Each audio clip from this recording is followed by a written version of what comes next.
খুশবু কিচেনে আপনাদেরকে স্বাগত। আজ আমি একটা দারুণ রেসিপি নিয়ে হাজির হয়েছি, আর এই রেসিপিটা হলো ভেজিটেবল মোমো, যেটা খেতে দারুণ। তো চলুন এই রেসিপিটা কিভাবে বানাতে হয় সেটা বলে দিচ্ছি। তো আমি এখানে নিয়েছি লঙ্কা, রসুন, গাজর, বাঁধাকপি আর ক্যাপসিকাম।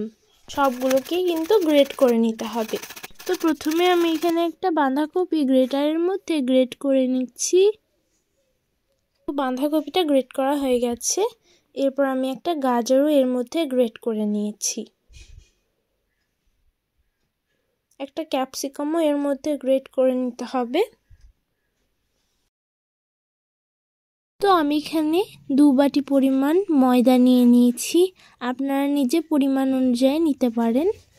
এর মধ্যে দিয়ে দেবো লবণ, নিয়ে এটাকে ভালো করে মিক্স করে নেব। অল্প অল্প জল দিয়ে এটাকে ভালোভাবে মিক্স করে নিতে হবে। দেখুন এদিকে আমার সব ভেজিটেবলগুলোই গ্রাইন্ড করা হয়ে গেছে, আর আমি এটাকে মাখিয়ে মাখিয়ে একটা সফট ডো বানিয়ে নিয়েছি। এরপর আমি গ্রেট করে নেব ধনে পাতাগুলোকে। তো আমার সবগুলোই গ্রেট করা হয়ে গেছে। ধনে পাতাটাকেও গ্রেট করে নিয়েছি।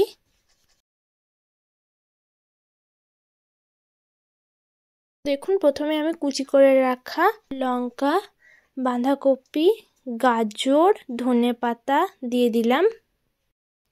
এর মধ্যে দিয়ে দেবো লবণ,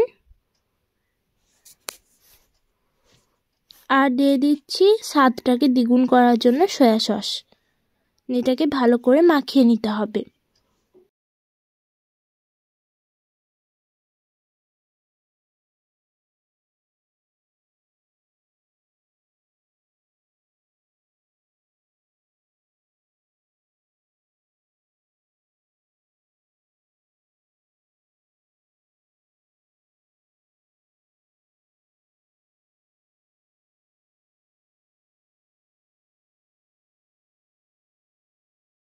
এটা ভালোভাবে মাখানো হয়ে গেছে।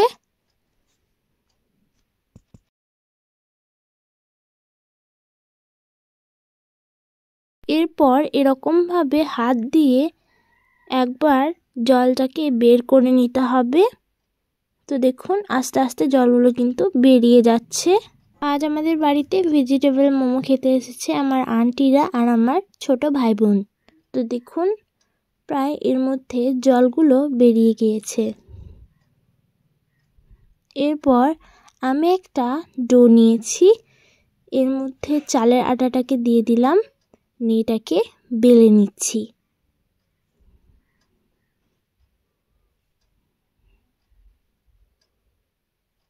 এটাকে বেশ গোল করে বেলে নিয়েছি। এরপর আমি এটাকে গোল করে কেটে নিচ্ছি ঠিক এরকম ভাবে।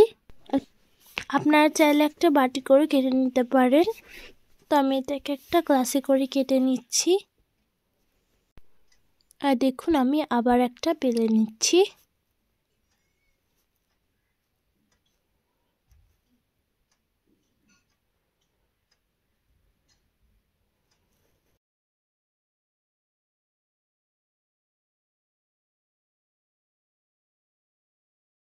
এটা মোটাও হয়নি, ঠিক পাতলাও হয়নি, ঠিক এরকম ভাবে বেলে নিতে হবে। তো আমার মনে হচ্ছিল গ্লাসটা একটু ছোট হচ্ছে, তাই আমি বাটিতে করে এটাকে কেটে নিচ্ছি।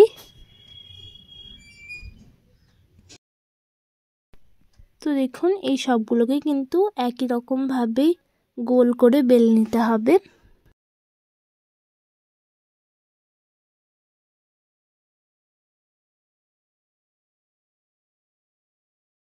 তো দেখুন আমি এরপর এটাকেও গোল করে কেটে নিচ্ছি বাটির সাহায্যে।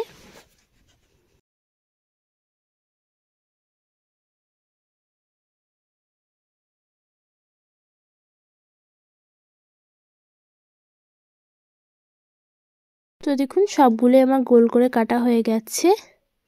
এরপর দেখুন আমি মোমোর শেপটা কিভাবে দেব সেটা দেখিয়ে দিচ্ছি। প্রথমে একটু পুর ভরলাম, এরপর এরকম ভাবে কোচকে কোচকে দিতে হবে, মানে ভাঁজ করে নিতে হবে।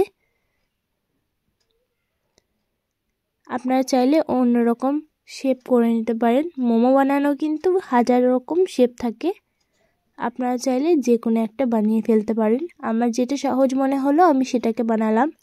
তো দেখুন, আপনাদেরকে বোঝানোর জন্য আমি আরেকটা মোমো বানিয়ে দিচ্ছি। ঠিক সবগুলোকে এরকমভাবে রেডি করে নিতে হবে।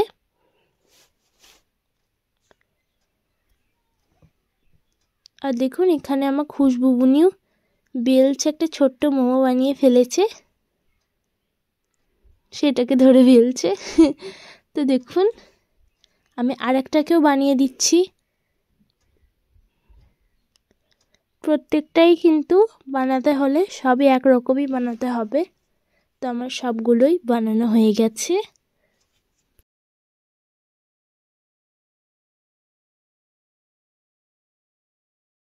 তো চুলার মধ্যে আমি আগুন ধরিয়ে দিয়েছি, আর আগুনটা দেখুন।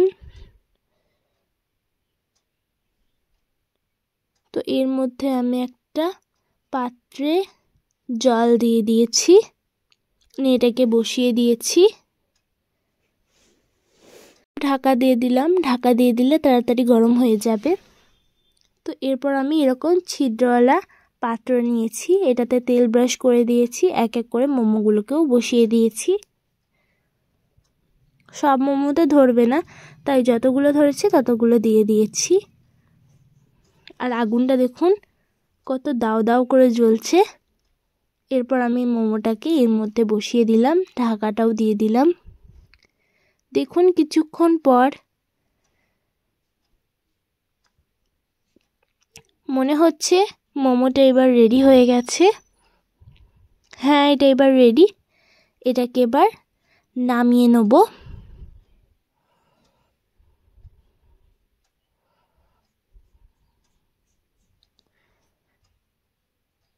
তো দেখুন, এই মোমোগুলো কিন্তু আমার রেডি হয়ে গেছে।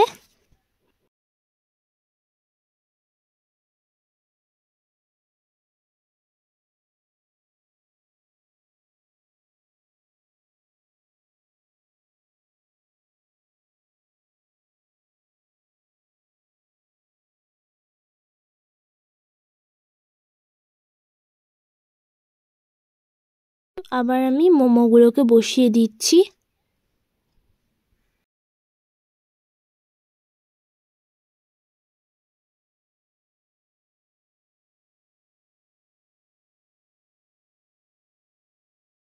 তো আমার মনে হচ্ছিল যে সবগুলো মোমোই এর মধ্যে ধরে যাবে, তাই আমি সবগুলো মোমোই এর মধ্যে দিয়ে দিলাম। এরপর আমি ফুটন্ত গরম পানিতে এটাকে বসিয়ে দিলাম, আর দেখুন স্টিম উঠছে। কিছুক্ষণ পর এটাও রেডি হয়ে গেছে, এটাকে নামিয়ে নেব। তো আমার সবগুলোই রেডি হয়ে গেছে। এরপর চলুন আমার ভাই বোনেদেরকে সার্ভ করে দিচ্ছি। আর এই দেখুন আমার ভাই বোনি, আর ওরা কি বলছে দেখুন।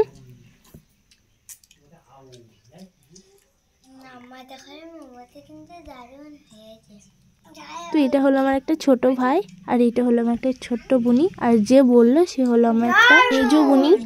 তো দেখুন, ওকে খুব ভালো লেগেছে, তাই ও বলছে দারুণ লাগছে। এরপর আমরা খাচ্ছি।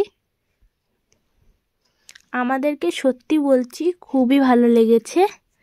আপনারা একবার হলেও ট্রাই করে দেখবেন। আর দেখুন আমার খুশবু বুনি কেমন করে খাচ্ছে। ওকে তো মানে শাকসবজি ভালোই লাগে না, ওকে এসব খেতে খুব ভালো লাগে।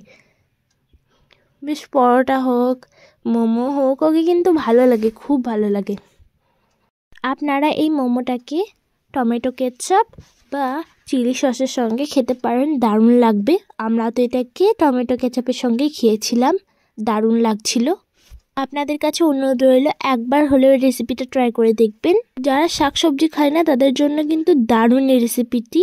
আজকের মতো বিদায় নিচ্ছি। ভালো থাকবেন, সুস্থ থাকবেন, আর পরের ভিডিওটার জন্য অপেক্ষা করবেন। আমাদের ভিডিওটাকে লাইক, শেয়ার, কমেন্ট আর সাবস্ক্রাইব করে দেবেন, এবং পাশে থাকা বেল আইকনটাও ক্লিক করে দেবেন, যাতে অল নোটিফিকেশন সর্বপ্রথম আপনার কাছে পৌঁছায়।